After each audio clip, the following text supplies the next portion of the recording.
Self-Publishing Podcast, episode number 114. This episode of the Self-Publishing Podcast is brought to you by 99 Designs, the online marketplace that helps you get outstanding book cover designs at an affordable price. Start your custom design today at 99designs.com/SPP and enjoy a free Power Pack upgrade valued at $99. Welcome to the Self-Publishing Podcast, where if you want something done right, you gotta do it yourself. And now, here are your hosts, three guys who smell like teen spirit, Johnny, Sean, and Dave. Hey, everyone, and welcome to the Self-Publishing Podcast, the podcast that's all about how to get your words out into the world without contending with agents, publishers, or the other gatekeepers in traditional publishing. I'm Johnny B. Truant, and my co-hosts are Sean Platt and David Wright, keeping it real for you here on the American holiday of July 4th. We decided not to take the day off because we just love you guys so much. And We Sean, love America. we love, and Sean's in the business center of his new place because he doesn't even have internet, and we're still here. No, you know what? It's funny because if we hadn't had yesterday's Q&A, like, fine, like we could have canceled this and it would have been fine. But once we did yesterday's, it felt good and thought, yeah, this is cool. I don't want to miss the SPP unless we have to. Like this is fun. This is very grounding in a way.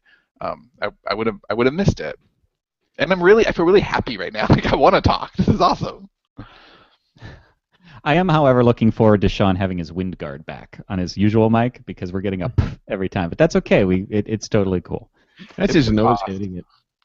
It's actually whistling through my nose hair is probably what you're hearing.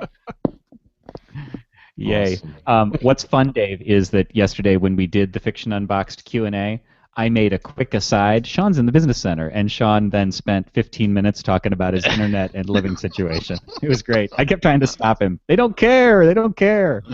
That's me. Fantastic. Good stuff. So today we wanted to do, this is actually, for those of you who are in Fiction Unboxed, this may be a little bit, you may be like, hey, I heard that yesterday. Because basically we talked about some stuff having to do with what we're going to do for the Dream Engine launch, which is the Fiction Unboxed book. And it was such a nugget-filled conversation that we thought we might as well. That reminds me of something Dave said before. Again, there. Noticed how I hesitated. And we do have a few voicemails, but like launch stuff, some category stuff, which I will be borrowing from things that I learned from Darren Waremouth, who just texted me about Dave's Go America statement earlier. He's very angry about that. Yeah. So now, one of the things that I anyway, love that's the agenda. One of the things that I love most about the Dream Engine is that we can actually like launch it, like right, and that's what I love most about everything that's happening now with the whole Sterling and Stone project is that we're going to get better at launches, which theoretically we're good at, but in all reality we kind of suck at. Like right, Publish Repeat was awesome, but that was because we handled it like a pro launch and we lined up all of our press ahead of time and we had email sequences and we were ready to go. But for our fiction, we're mostly like, let's go as fast as we can. Right, and it's just that's a bad idea. And we're really getting organized right now and handling our launches in a more strategic way. And we've already started that a little bit with Crash. Crash came out this week and two very good reviews. Dave bared his soul for you all, and Oh God! And you give his inner turmoil 5 stars. Put the pants back on, Dave. I do want to say thank you to Kevin Michael. I was on Self-Publishing Roundtable's birthday show yesterday, and Kevin Michael, he emailed me just earlier. I just woke up, seriously, 15, 20 minutes ago, so I didn't get a chance to email him back. But he gave me some suggestions for categories for Crash because I botched that complete. I didn't do anything with categories. So thank you, Kevin. That's cool. I'll email you back. We're going to talk a little bit about that today because that's one of the things. Like all these launch things that are really, really, really important, they add up. There's a cumulative effect to doing things right, and we tend to do things fast. But now we have this really big inventory. We have a lot of. We don't need to get the product out. Like that's what we were really good at before. And we always said we think that your number one thing that you can do in marketing is to write more stuff.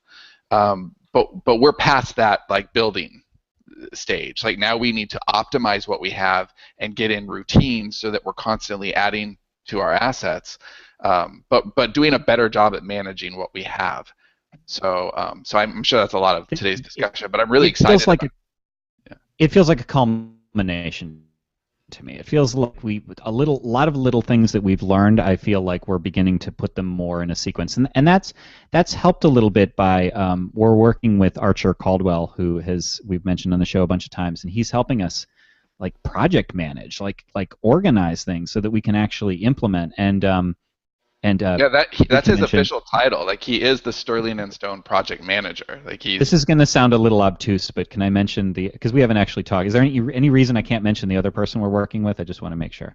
No, I don't think so. I think he'd be happy for that. Yeah. So Jacob Toulos is working with us too and helping us get out of our own way. And so and that's I realize I just cut you off, but whatever. That's what we do. Yeah, sure.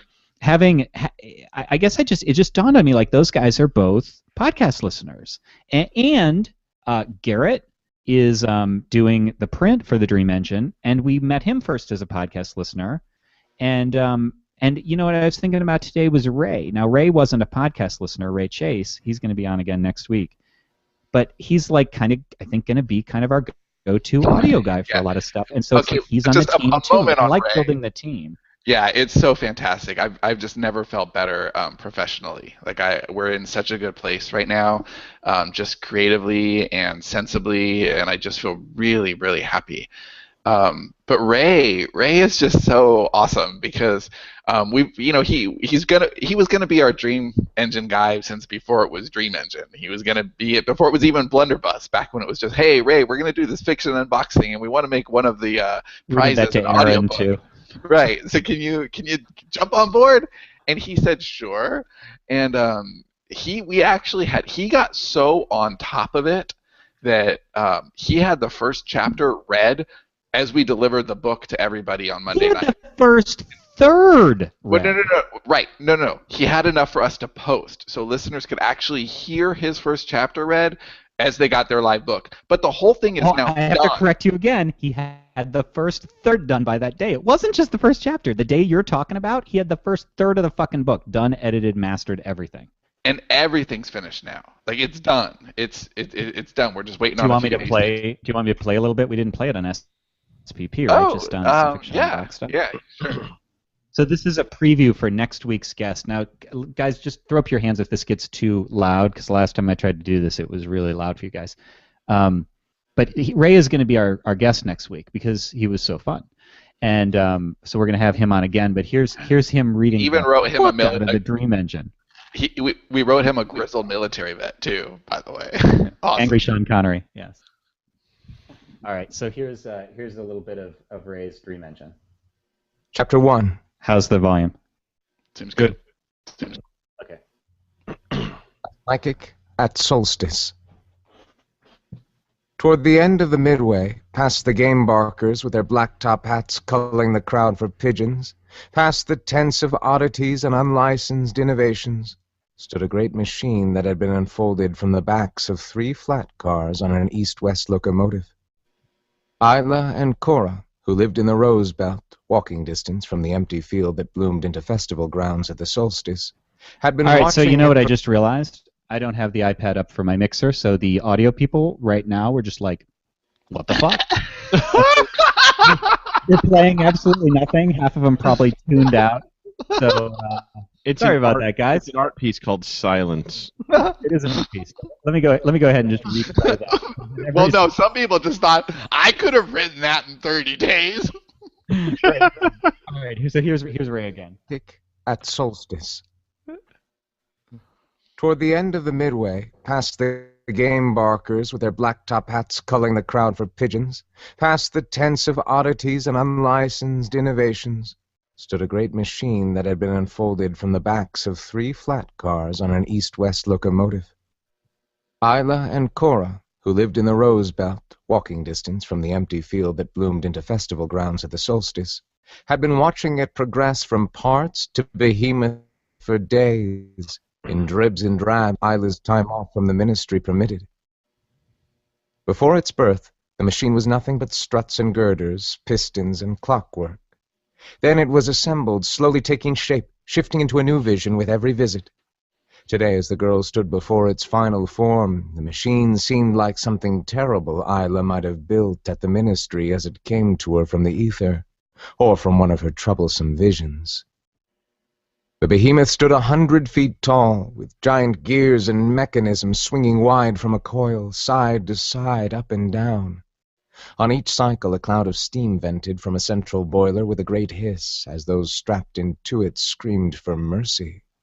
So the PS on that is that I actually did have the volume up. So now we just got it twice. So yay.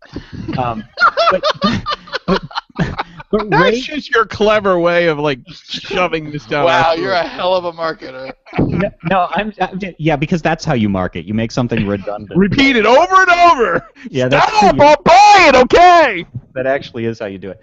But Ray, it's just I feel so proud listening because I'm proofing it right now, and I feel so proud listening to Ray's audiobook. It's like, wow, I don't know if you listened to Daw. If you did get to Daw Blackburn, I got I to him haven't today. hit Daw yet. No, Oh, you made on him all chapter angry. 3 or He's all something. pissed off. It's fantastic.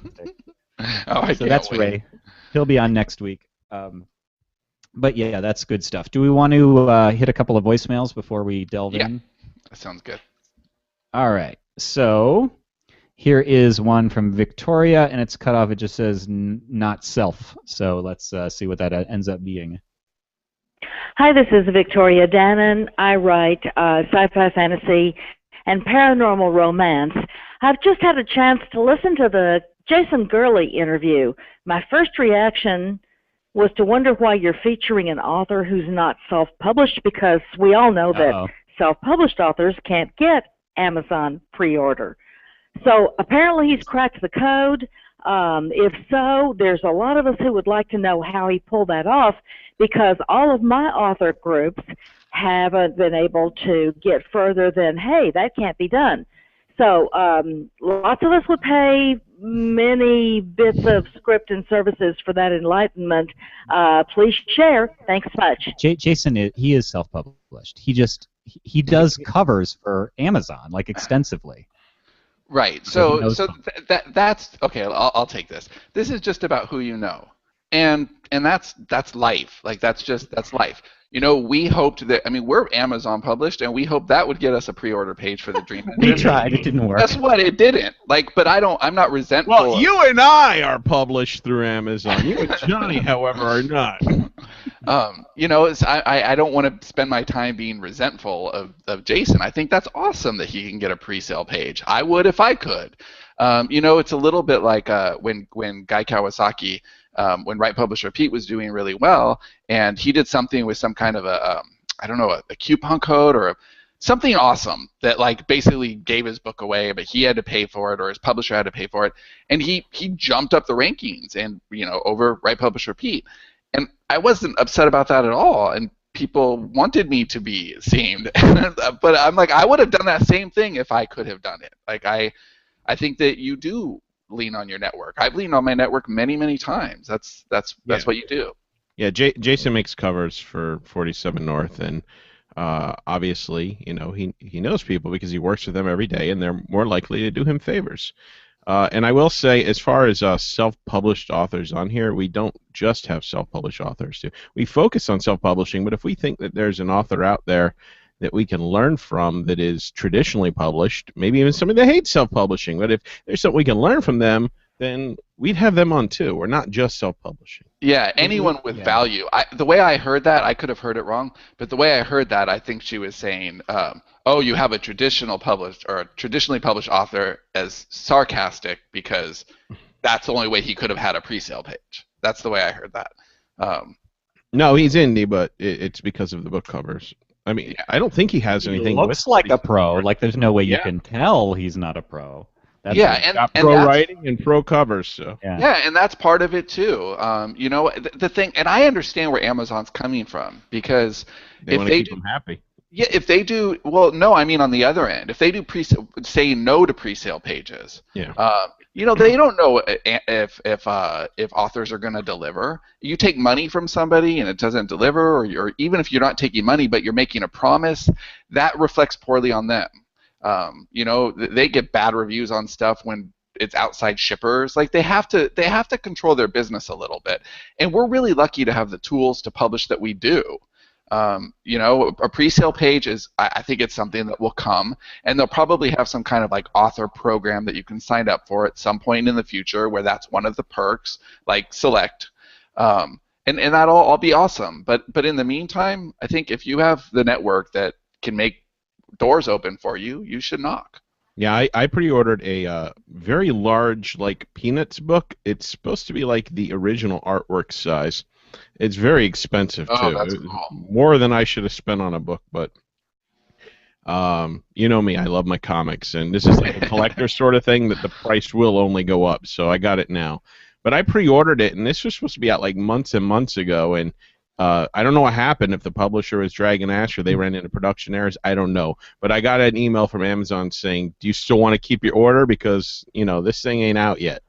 So I said, yeah, I'll keep my order. And I just got news like this week that it's shipping. So there are times, like, if they put something up for pre-order and somebody doesn't deliver, then, you know, they have to explain. They have to send out emails to people. Yeah, it is. A pre-sale thing is a pro thing, and you should be able to apply for it and all of that. But look how fast KDP grows. You know, we lose track of that. It's still a pretty new thing in the scheme of you know, all things, especially publishing. So I think just, you know, I believe we'll get pre-sale pages at some point.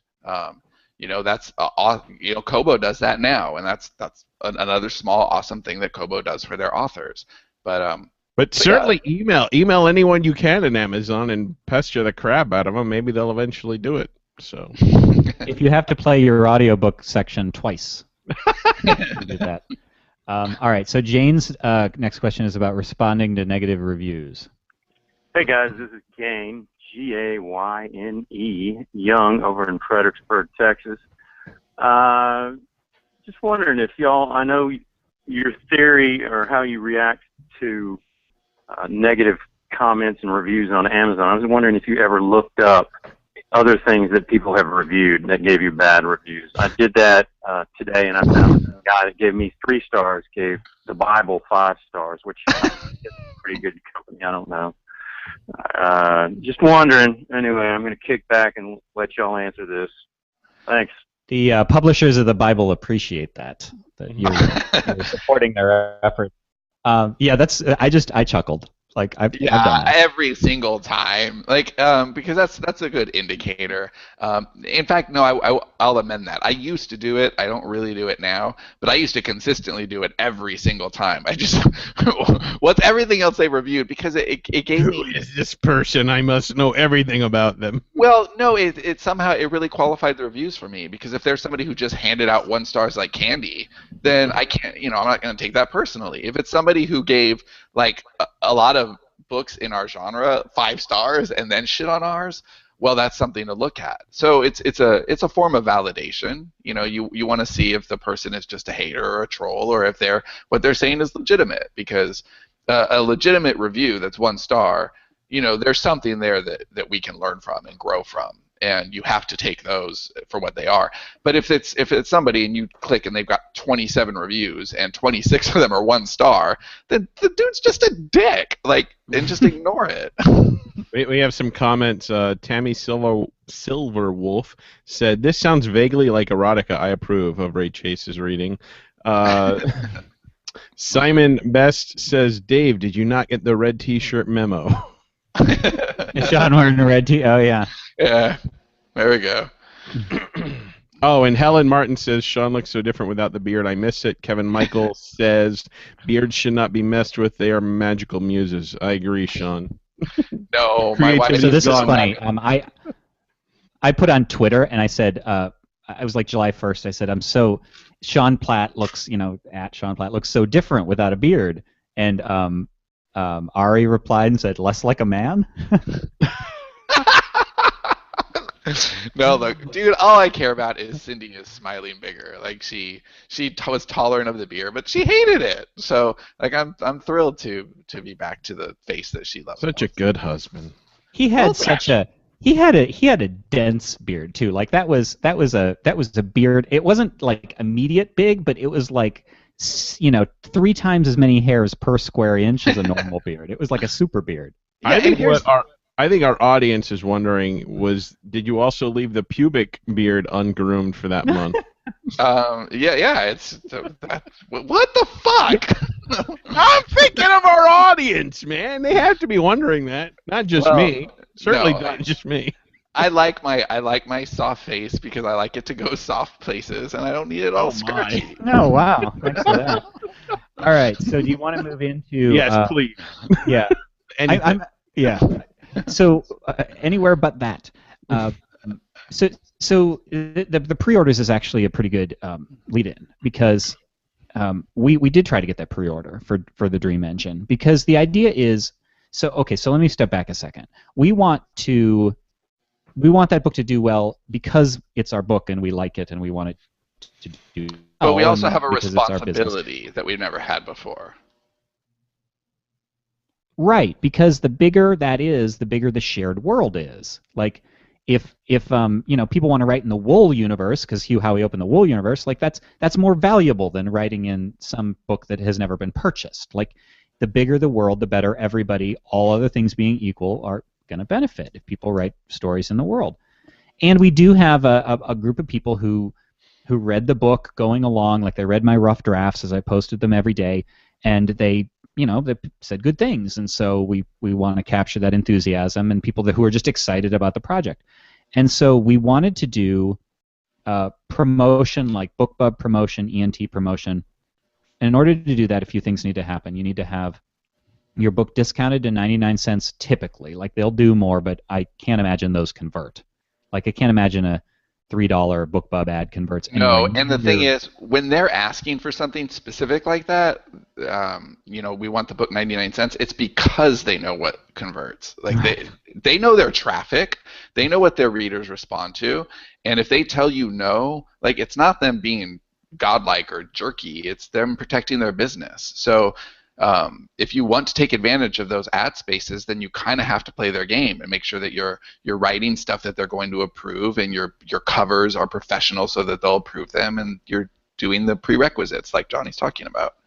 So we want to do that, and it means we need to have it at 99 cents discounted from. We haven't decided whether full price will be $3.99 or $4.99. Although I am leaning back toward $4.99. You know what? I'm actually leaning towards $3.99 now because I think the question needs to be, and this is going back to the launch. Like, it's not just about our bottom line. It's we have a responsibility to the world, right? And to make it as big as possible. So what gets more people in the world? If it's $3.99, it should be $3.99. However, I also know that other argument and kind of agree with it, where you're setting expectations, right? Do we want to establish a $4.99 world or a $3.99 world, right? If we want other indies to be able to price their stuff up a little bit too, and then if we started at $3.99 and the next one is $4.99, which it should be, I think maybe it makes more sense to keep it $4.99 and have a really good funnel starter. But I'm not sure either. I think we need to figure it out. So we're not sure on that, but we do need to have that, and then obviously they need to be good.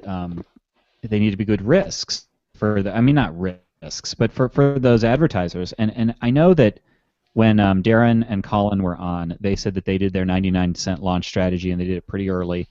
I don't know whether they literally didn't have any reviews up or not. If Darren usually watches, maybe can weigh in. But I know it was really, really early, and they contacted these advertisers ahead of time and said, look, we can deliver. Can we get early promotion? Well, we tried that with BookBub, and they said predictably, yeah, you can wait until that's up and then submit, and we'll see what you think, which means you're going to have to play ball like everybody else. And so that means we need good reviews, some social proof on it. So what we decided to do, since we couldn't get the pre-order page, was we decided to do what I'm thinking of as a poor man's pre-order. I love the term poor man's pre-order, though. It's exactly what it is, and anyone can do it. Any of you can do it. So what we're doing is it's available right now. No matter when if you're listening to this live, it's available. The Dream Engine, it's on. It hasn't made it onto Apple or Barnes & Noble yet, last I checked, although it may have. But it's on Amazon, and it's on Kobo, and it's on Smashwords. And it's going those other places at 99 cents. And so what we're trying to do, what we asked people to do, is even though the people in Fiction Unbox do get it, we said you could leave us a review. That would be fantastic if you could leave us a review, because a lot of you have been reading as we went. They read the rough, maybe revisions, and they know whether they like the story or not. But in addition, we said if you're willing, and we certainly don't. We aren't going to be pissed if people don't do this, but if you're willing to spend an extra buck like as a tip so that it can be a verified purchase, buy the book for 99 cents and then review it, that would be awesome. And so far 11 people have stepped up. And we just announced, like yesterday we asked this. And so that's fantastic. And then we'll do the launch once we have those reviews in place. I stopped because I was talking a lot, so somebody else can. Say something, Dave. I noticed something as I was drinking my can of Sprite Zero here. I was thinking that Coca-Cola has really missed the mark on this. If you notice, when I drink, if you're looking at me, you don't see the label. The label's like facing you. It should be facing out so everyone can see what you're drinking. That's a good thing I stopped not a talking sponsorship by Coke. It's a good thing I stopped talking about launches, so that Dave could weigh in on that with this. Hey, thanks for that, Dave. Speaking of sponsorships, what are you doing for the 4th of July? Oh, that has nothing to do with sponsorships, but what are you doing, Dave? Yeah. What am I doing? Well, Johnny, at this time of year, I like to think about freedom. And not just freedom from tyranny, taxation. Freedom from like underwear. You wear the boxers so that you can have freedom down below. No. The freedom that we as authors have to put our books out there without freedom the from the people in your basement trying to keep us down. Here on that, Dave. You know what they say about freedom, right? With freedom comes great responsibility. Aren't you just It's also another word for Spider-Man? No, look at that. Sean weighed in again. What the hell? What a dick. My freedom will not be squelched. We as writers have a responsibility to put out the best book we can, and that means having the best cover you can get. Thankfully, there's a company out there that can help you seize the freedom and get a design for your book. Hold on, I'm getting mad texts from Darren Waremouth right now, who resents all this talk about 4th of July. No. Freedom will not be denied, and we are glad to be away from you, oppressor, Darren Waremouth. 99 Designs is an online marketplace where thousands of graphic designers are ready to tackle any creative project, from logos to book cover designs. You can get totally custom, bestseller-worthy cover designs starting at $299. We've used 99 Designs, and we've been blown away each time by the awesome covers their designers have created for us. The whole process is easy and takes about a week. You start by filling out an online brief with details about your book, what you're looking for in the cover, and then dozens of designers compete to deliver you the best design. It's such a cool and exciting process to see the designs start rolling in. You give the designers your feedback to help refine the work, and then you pick a winner.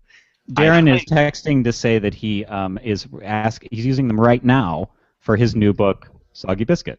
So oh my God, that is not true. I highly recommend 99 Designs, and the best part is that 99 Designs offers a 100% money-back guarantee, so you freedom lovers have nothing to lose. Can you take people who don't celebrate the 4th of July? Is it open to them as well? It is open to everyone. That is a beautiful thing about freedom. It is all inclusive. Anyone can take part in this. Do you think it feels really arbitrary to people outside the U.S. when we say we're celebrating the 4th of July rather than Independence Day? Like, I'm going to celebrate the 6th of September. Cinco de Mayo.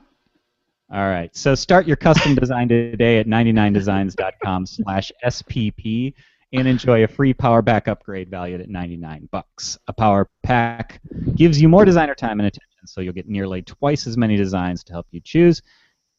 Dave always... Wait, I'm sorry. The spontaneous thing I'm saying always says is have fun with it. So I usually skip that because for some reason, I don't know. I guess I just don't believe, but maybe I should because there's nothing to lose. So 99designs.com/SPP And have fun with your cover design and your freedom, folks.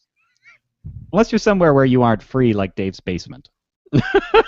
No, they don't get 99 designs down there. No. Do you sometimes go down there to tease them, just to mess with I them a do. little bit? And you I go, show hey, them- does anybody down here want a cover design? Oh, no! Yes. Any of you I kids do. want a logo? Oh, that's too bad. Should go home No to mama. logo for you. Oh. Do you think you should have 99 Designs do a logo for your basement? Dave's basement. If they had a jingle too, that'd be great. Branding is important when you're being held against your will. I want to have one of those little sung jingles that says, "It's Dave's basement." All right. Why'd you say that on the air? Now somebody's gonna do it. Well, I wonder who. I hate you. Oh, God. The Dave's Basement jingle is already my favorite thing of the month. You know, like one of those AM talk show sort of things where they go, "It's time for Dave's Basement." Dave's Basement. Oh, I'm so happy. Good stuff.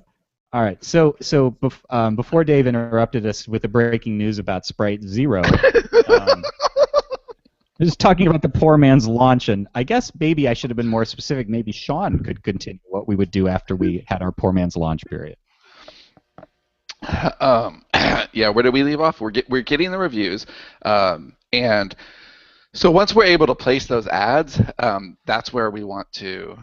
That's where ranking matters. So right now we're live, but we don't care about ranking at all. So the people who are buying it, I mean, we care a little bit. But although we're like number 4 in steampunk, like it's apparently we're number 1 in the UK Oh, for steampunk, yeah, which is cool. Uh, But yeah, the point now isn't to rank. The point now is to just get those verified purchases that are also reviews, because that's really powerful for 2 reasons. First, you can get the ads. It's way easier to get the ads once those reviews are populated, but it also makes the page convert better, right? If you have 50 5-star reviews, by the time traffic is hitting that page, a lot more people are going to buy that book.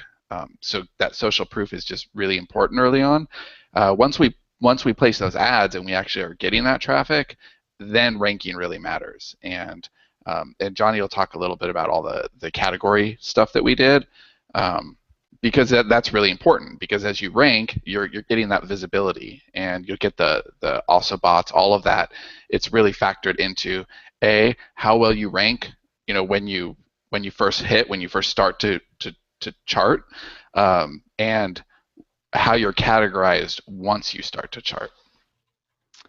The goal is to we'd love to hit 50 or 100 reviews before we place ads. So the juggling this is kind of tough because And tight. It's really tight too, because we have an actual publishing date and we want to hit that, but You realize you don't need that many to get ads, right?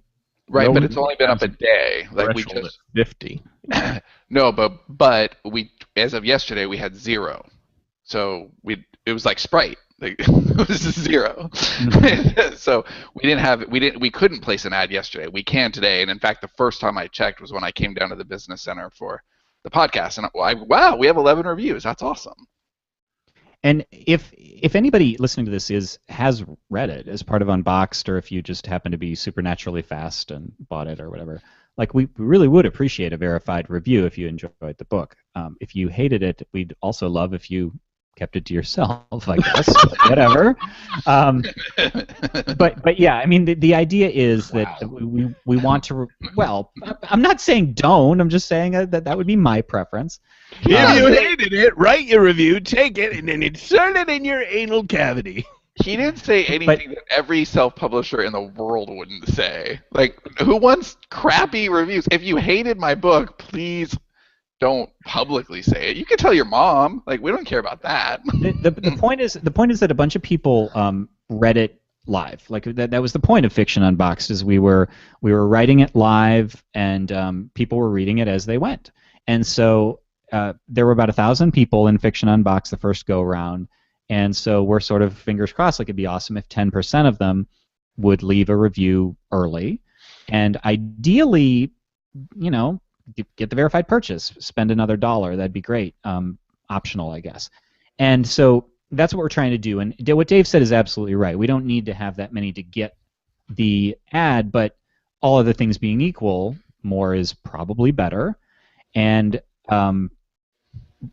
we need them mainly when the ads go off. And so typically BookBub will let you schedule 30 days in advance, and I've only tried for the end of that window. So I've never said, hey, BookBub, can I do one in a week or 2 weeks? So I don't know if they ever respond to those well, but something tells me as packed as their editorial calendar has to be that they probably respond better for deadlines further out. I imagine so. I mean, most of them do, yeah. Who knows? But it just doesn't. I mean, you know what blogging calendars are like, and that's blogging, right? And it we're seems shooting like for a launch date of what, like the 25th, I think? I think it's the 24th. Yeah. Okay. So we're probably not going to be able to get like BookBub on launch day or something, but that's okay because that's okay if it already has own momentum list. Anyway. Right. So it's almost better if it's another kick in the pants after it's already boom, and then it's boom, boom, boom. But that's the thing. I mean, fortunately, our launch calendar through the year, we have something every 3 weeks or so, which means we can always be trying either to ratchet up on a strategy that's already working. We can try it, better, or try something different. Crash last week, or I guess this week, is a different strategy slightly than the Dream Engine, and Yesterday's Gone will be something different, and we're going to play and report, and that's all really awesome. But this is a new era for us. We're really dialed in right now. Our teamwork is off the hook. We've got support. And we'll have not only an editorial calendar for the new site, but a publishing calendar where we really focus our attention, each week on the right things. So just people can see sort of the moving pieces here. What we're trying to do, as I mentioned, is the book is live right now. It's July 4th as we record this. And so we're trying to get those verified reviews now, as many as possible. And then we'll start booking I guess as soon as, it'd be great if we could start booking next week, but I guess we'll have to see whether we feel that there's enough cred there. Because the thing about BookBub, and this is true of all of them, but especially true of BookBub, is if they say no, you got to wait 30 days to even try again. So we want to have ducks in a row, and we're shooting for the 24th as the launch date, but it's already published. Like, that launch date means that's when we mail our list. That's when we try to rank. That's when we push. And so my guess is we'll probably, on the 24th, we'll probably tell the people we know our lists and social media and stuff. And then, if any unboxers want to promote it during that time to just help nudge it, that'd be a great time for it. And then in the subsequent days and weeks, we'll probably try and hit as many of those ads as we can and hopefully get them and see what we can do still at 99 cents. And then only after those waves have passed will we begin to ratchet it up. So that should be good. Do you think I should talk about the categories stuff? Yeah, I think people will really, really, really care about that, because it's a way to get, if you nail it, and it looks like Johnny really nailed this. I put the book up in the dashboard, but I couldn't find a YA category, and I was like, screw this, I'll do it tomorrow. No one even knows this is up here, and Johnny went in and did it all, and we're ranking for stuff great, and that's the thing. It's a way to get, if you can do it well, it's free visibility, and better than free visibility, it's targeted visibility, because you know who your ideal reader is, and you're getting eyes on your product that are most inclined to enjoy what you wrote. So I just put a link in the chat, Dave. If you could put that on the YouTube page to share it with people, because I know they're going to ask, that would be great. But basically what I did, and this is borrowing a lot of this. I learned this stuff from Darren Wearmouth. So Darren got on a hangout with me and took me through a lot of this and helped me understand it. So the link that is Dave's putting in YouTube, and Jacob will stick it in the show write-up, I'm sure, because I don't have to do those anymore. I'm so happy, which is great. Is to an Amazon KDP help page describing specific browse categories that are accessible via keywords. So the way that I think we had a question early on in SPP's history where somebody was talking about keywords or We had heard that keywords didn't really matter because we had been approaching them, at least here, as people might search for this, like SEO keywords, which don't really have any relevance nowadays. So if we wanted, what kind of things did you like? You had blunderbuss as one, but I know you were Russian, but nobody's searching for blunderbuss, but unless you're a Red Dead I don't know. Redemption fan. Well, no, I'm thinking because that was the working title. That was the working title for a long time, and there's a lot of buzz out there with that word. Blunderbuss. So and that makes sense. But the better way to use keywords that I've found is to rank in these categories. So what this means with the KDP help topic is for categories, there are certain categories that have if you want to end up in those categories, you need to have that keyword. That's just the way you get into them. Because anybody who's published a book has probably noticed that the categories in the KDP dashboard don't even line up close to the categories that you may end up showing up in. Which makes it very confusing. Very confusing to figure out. And David Gaughran talked about this in Let's Get Visible. I think he called them phantom categories. And basically there are some where you just, well, here, let me go through a few. So on that page, there's science fiction and fantasy, and teen and young adult both have some. And so there's a category that is teen and young adult / coming of age. Okay, now that's not our book, but if you had one, if you want to get in that category, you need to use the keyword coming of age. If you want to get into young adult and young adult mystery / detectives, you need to have detective and sleuth as your keywords. So the further you can niche down into a subcategory, the better chance you're going to have to rank within a given category while still being placed in the larger category. So if you're like, well, that's way too granular, if you're in young adult mystery / detectives, you're still in young adult mystery. And above that, you're still in young adult or teen and young adult. So, but unfortunately, the category young adult is not selectable in the KDP dashboard, which to me seems like a huge oversight. Or a deliberate oversight. So I went and I looked at Twilight and Divergent and whatever, and I'm sure enough they're ranking in teen and young adult. And so I took my best guess as to what I thought was close, knowing that Amazon will shuffle these categories and kind of make phantom categories based on what you seem to put in your keywords. So the two categories that I chose, we are in. The most appropriate categories are steampunk and young adult. Those I would consider to be the two biggest categories for the Dream Engine. Steampunk is accessible. It's a subcategory of science fiction. But then there's a category called juvenile fiction that I ended up picking, and that has a subcategory of steampunk too. Now, to me, I said this on the Fiction Unbox Q&A, I hear juvenile fiction, I'm thinking little kids' books. I'm not thinking teen. But I picked it. I'm thinking Space Shuttle. Jason, we need to blow Space Shuttle up so that it can be this huge phenomenon. It'll be the next Star Wars. Or something. No, yeah. All right. So, but that is juvenile fiction. That's true. So I chose juvenile fiction, steampunk, and fiction, science fiction, steampunk as the two categories, and then I put young adult as a keyword. I put steampunk again, although now looking at that now, that's probably redundant. And then I wanted to use the rest of the keywords based on some of the stuff that Darren showed me to try and get into some of these other phantom categories. And here's what we're ranking in right now. So let me read through. Hold on, not ranking. Here's what we're showing up in right now. Now the way that this is according to Darren, trying to give credit where credit's due. If you scroll down to the very end of a book listing, right before there's a blue square that says feedback, and it's right below forums and right below about the authors, and there's a list of categories. And we are showing up in 5 Kindle Store categories and 3 book categories. And those are the categories that you're showing up in.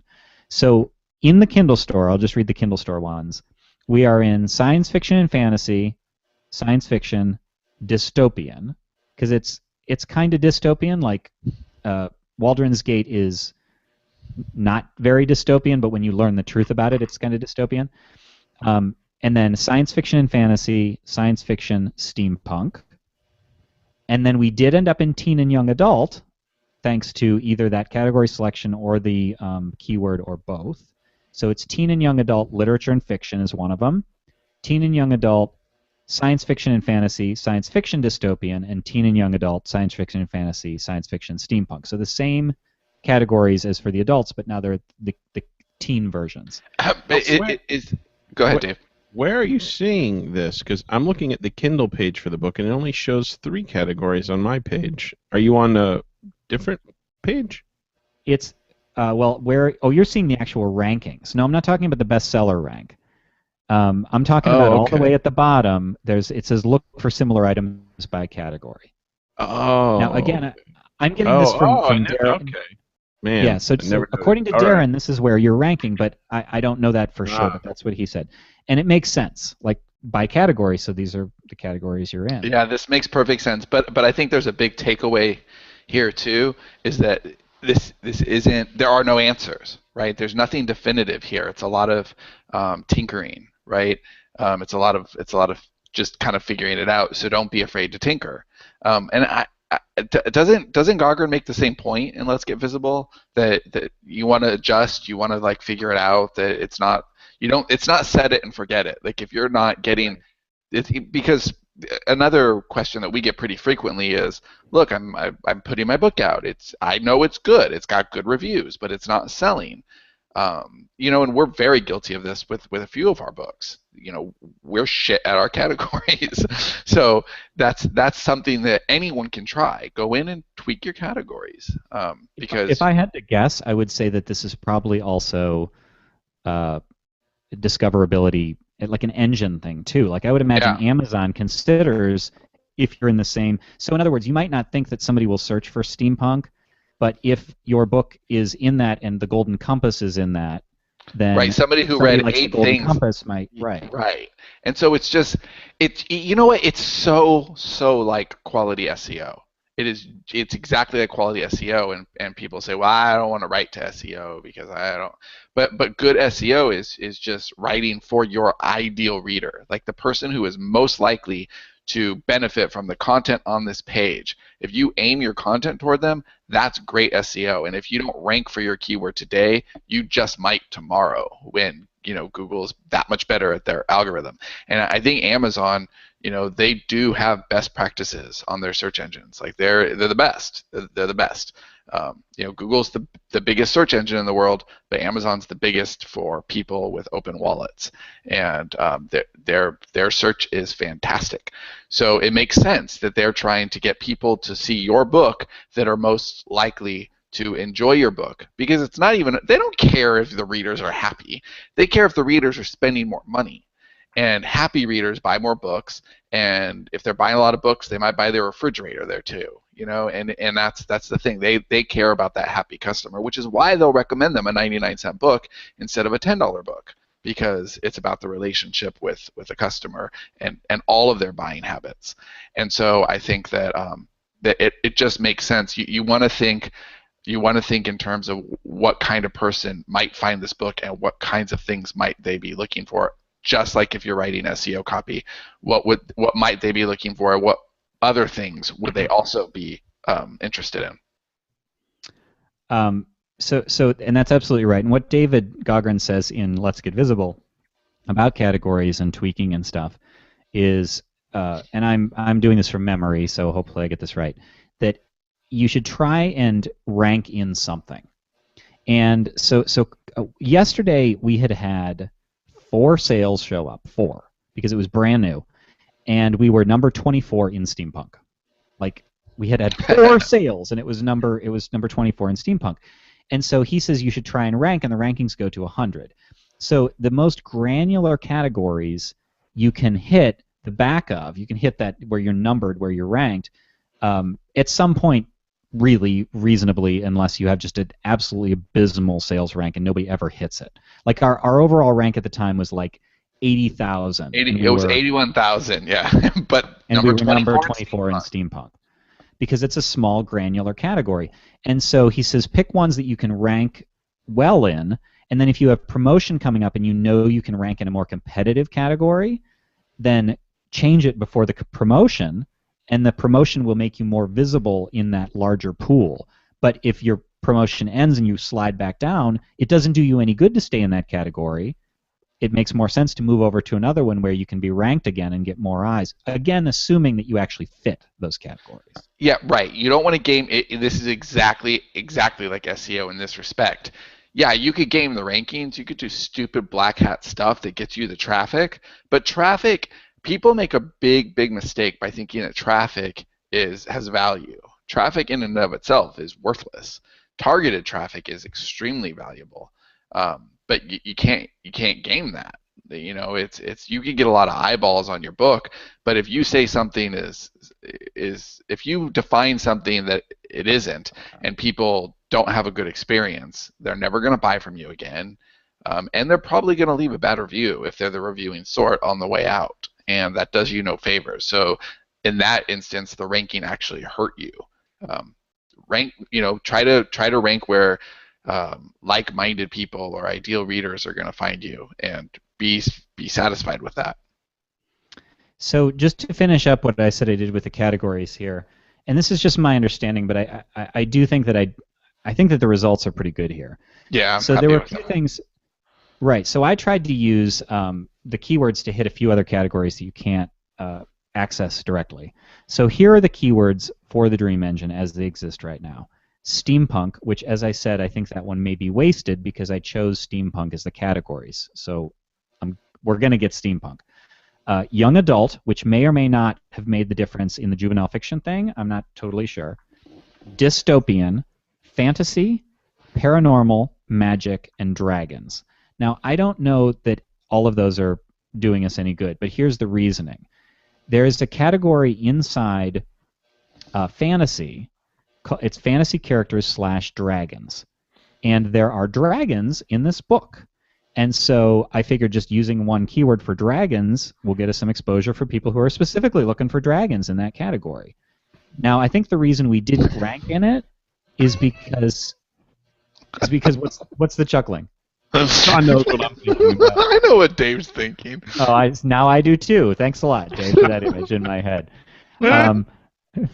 It came with people looking specifically for dragons. We probably also could have done demons, because there's fantasy characters, devils, and demons. Demons is the keyword. But I think the reason that we aren't actually showing up in there is because in order to have a keyword rank you in a subcategory, you need to be in the actual larger category. So I chose steampunk because that's really closely aligned, but steampunk is a subcategory of science fiction. So we are in science fiction, we are not in fantasy. And the only way to have gotten fantasy is to give up either science fiction or the young adult, and I wasn't willing to do that. So that may be a wasted keyword, but another one is we got into dystopian. The category is, I assume it's just dystopian. I can't find it right now. But the keyword you need to use is dystopian, and that's how you get into it. You put dystopian in there. And that's what all of these are. There's the, what was the other one? The magic and fantasy, paranormal, magic. Those ones were like there's something that used those. So that's what I tried to do, but I'm even looking now, and I think we can do better. I think that we can reuse, like dragons, there's no point in having that because we're not in fantasy. Steampunk, we're already categorized. Yeah, I agree, and that's the thing. It's constant tweaking. You don't want to over tweak, right? It's the kind of thing where if you're getting good sales and you're getting good ranking, just like SEO, you're not going to tweak a page that gets good traffic, right? You can optimize, but don't just mess with things because you're a tinkerer. Write another book, right? That's the best way to spend your time. But it is worth, I think, experimenting with this, and I know that we have work to do on pretty much every title that we have, especially Space Shuttle, because as Johnny says, that needs to be our biggest title for 2015. Space Shuttle 2 Electric Boogaloo. It's coming, you guys. All right, And the world weeped. You wait. So that's pretty much all I have to say. Oh, I will mention, too, that we are trying, this is our biggest launch in terms of coordination. So the other thing that I didn't mention is that, although we kind of implied it, is that we're trying to have ebook on all platforms including Apple, direct to Apple, and paperback and hardback, our first hardback, and audiobook, official Audible audiobook is read by Ray Chase, as you heard earlier, all available at the same time. Like, we want our page to show that there's a paperback version, that there's a hardback version, and that there's an Audible version, like right there on the actual page before people come. You know what? Something I didn't even. I mean, let me just say I'm really, really proud of that. That's really cool. Well, that's what we're going to try to do going forward with all the Sterling and Stone stuff. So starting with Dream Engine and going forward, we should have simultaneous releases with print, digital, and hopefully audio. Like, it's a lot to do, but we're also building the business so that we have breadth to do it. We're running up against the wire on this one, but we'll be pulling back pretty soon. But really, it's kind of neat because by the time all of this stuff is going to be available, we're talking 6 or 7 weeks. 2 months ago, none of this existed at all by the time it's for sale, and that's really cool. Really, really cool. I have something else I'd like to mention that I just thought of, and that is the stuff that we discovered with ACX and Audible as it relates to the audiobook. So what we had in mind is, since we had a successful Kickstarter, we thought, well, we have cash to finance stuff. Let's pay outright for an audiobook. You just get it done, just get it narrated, and we'll upload to Audible ourselves. Now, I'm making air quotes because it didn't work out that way, and because I don't think you can do that. So we asked around, we did a little bit of research. I searched Audio on the internet. continues to be a hard thing for indies to crack. Like, it's doable, but it definitely has. I mean, there's things you have to consider. Sorry, go ahead, Johnny. So I also contacted Simon Whistler from the Rocking Self-Publishing podcast. He knew about Proletariat, just because he's done audiobook narration a lot. Like, he's writing a book about it. He's doing audiobooks for indies, I want to say. I wish I had that in front of me, but he has it. And so we asked him, and the punchline here is ACX is still the best deal in town. Like, yes, they fucked us right up the ass with changing the 50% commissions, escalating all the way up to 90% depending on your sales, to 40%. It'll never escalate. And we opted. We said, because we just had Ray doing it. Like, we'll take what he has, we'll upload directly, whatever that means. Then we'll keep a bunch of money. We'll be able to sell it from our site. And we ended up deciding for the 40% exclusive, because otherwise it's 25% exclusive to Amazon, which means we can't sell it on our site. But that's the best we can do, and it's just, you kind of just have to eat it, unfortunately. So and that was disappointing. But the good point is that, like, I think we've really developed a relationship with Ray, and like, it's cool. We have an audiobook guy. Like, that's exciting and that's fun, and I think that I don't know. I think we touched on this earlier, but it's really important. Working with people that get you is so valuable. It's so valuable, which is why, we had originally talked about hiring, an admin, and now we have Jacob. And I even hate to use the word admin, because it really is more of a team member than that. It kind of knocks down the position. It's not a page or something. Yeah, he is doing admin work, but no disrespect to Natalie whatsoever, but he's not Natalie. Like, right? Natalie is an admin. She's somebody that you hire by the hour, and it's a little cold. There's nothing like that with Jacob. Jacob, I mean, we've only had one meeting so far, but he was quick with ideas, and just, like, I love that. And Jacob, if you guys don't know, Jacob Toulos, he does all the SPP transcriptions, right? So, and he did an end around to end up doing that. Yeah, this is a great story. Tell this, because this is awesome. This is great. So this is because this goes to working with people who get you, basically. So this is how much Jacob gets us. So he sent me an email and he said, I may have already told the story, so I'll tell it quickly. I heard you guys want your show transcribed. I can do it, and he gave me a rate and all this stuff. And I said, that's great, that's fantastic. I wish we could do it, but I already have established loyalties with Caption Access, because they did a bunch of stuff for me for free. They've always cut me a deal, and the idea is that, well, it's not quid pro quo. You just, they're cool. They're cool to me, and I got to be cool back to them. So I said, thank you, but we can't. It's And business karma. And we Yeah. believe in business karma highly. So I get an email from Bill Graham at Caption Access like a day later, and he says, "Hey, meet your new transcriptionist who's working with us, Jacob Toulos." So Jacob so he ended up doing it anyway, which is fantastic. But he's a listener. He's an unboxer. Like he's been vocal. He transcribes the show, so he knows everything. There's no one more qualified, and it's funny because we were our intention was to hire from within the community because that just makes sense, right? You want people who know you and get you, but specifically we wanted to hire from within the Fiction Unboxed community because those are people who are tight and they'd been with us through a lot, and it just really made sense to reach in from that pool. So we mentioned it on one of our unboxed videos, I don't know, a couple weeks ago, and immediately started getting a ton of emails, from people who were interested in that. And but it was hard to ever have any question. Like somebody who transcribes all of your work is just very familiar with your way of thinking, and your product lines and your strategies and our banter, the way we work together, is just so immediately qualified him. But yeah, we're going to do some really, really great things in the next 6 months, and we owe it a lot to the team that's developing, and that we owe that team to the community that developed, and we owe that community to you guys listening right now. This really has been, I think that the three of us are really good at ratcheting up. This is working, let's make it work better. This is awesome, let's over deliver. We're always trying to pile more of ourselves and our efforts to kind of lift the community, and I think that in the last couple of months that started to really accelerate. You can really see the boulder rolling downhill now, and it's just a really, really, really exciting time, and it's all about you guys. Like, this only happens because there's so much positivity around us and what we're doing. How you doing over there, Dave? You doing okay? I'm distracted. I hear my family in the background doing How you doing? What are you going to do today on the 4th, Dave? Do you like to think about freedom? Yeah. Like me.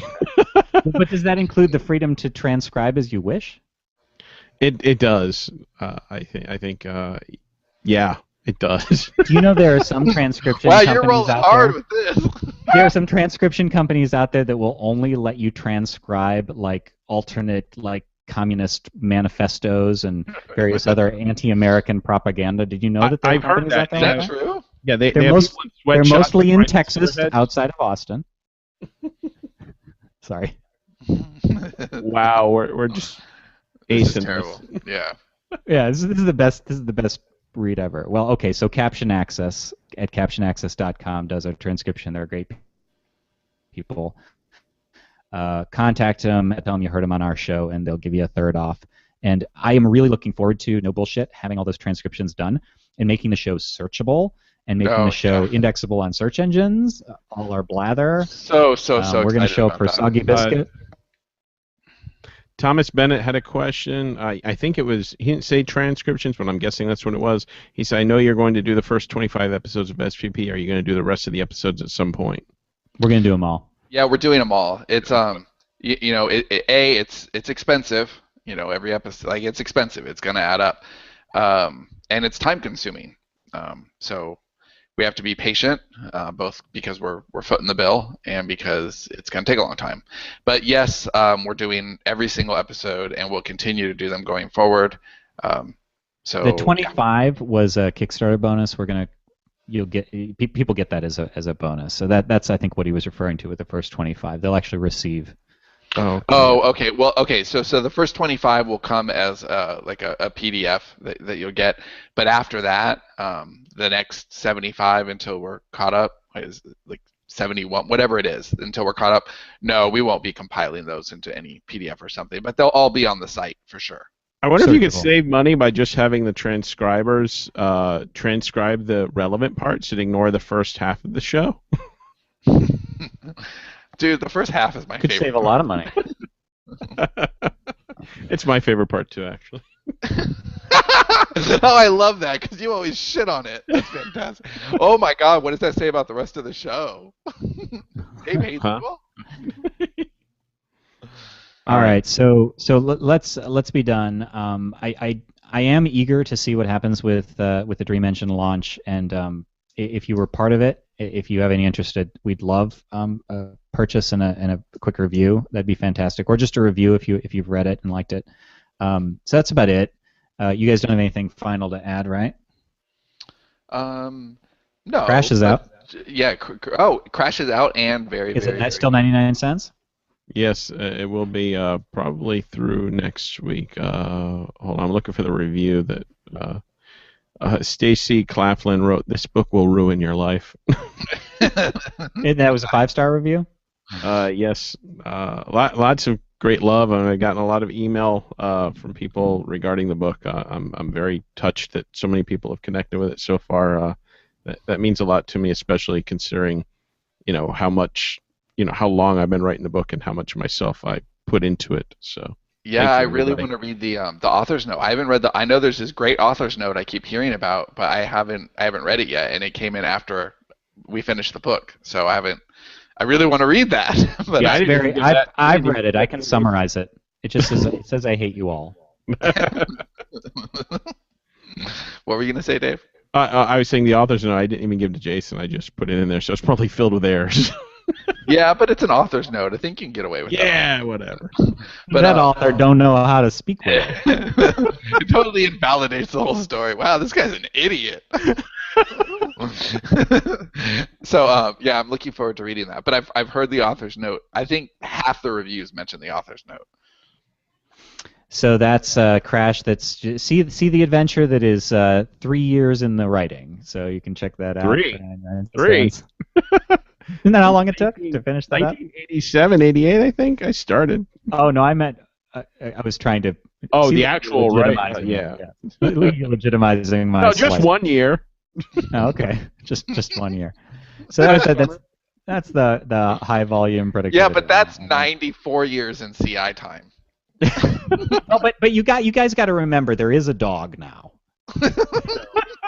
So we're set on that. Like if you guys, he didn't put out the inferior version. It took the time to add a dog, like so few indies do. That's all right. So so this has been the Self-Publishing Podcast. I'll just remind everybody, like Fiction Unboxed didn't go anywhere. You can still get that. It will be turned into more of an archive, but it's still an archive. You know what I mean? Like that'll be on sale forever. So fictionunboxed.com. We haven't mentioned Write, Publish, Repeat, our guide, in a while. That's at selfpublishingpodcast.com/Write, Publish, Repeat. And we'll see you next week when we'll have on Ray Chase, our audiobook guy, who is fantastic. So we'll see you next week.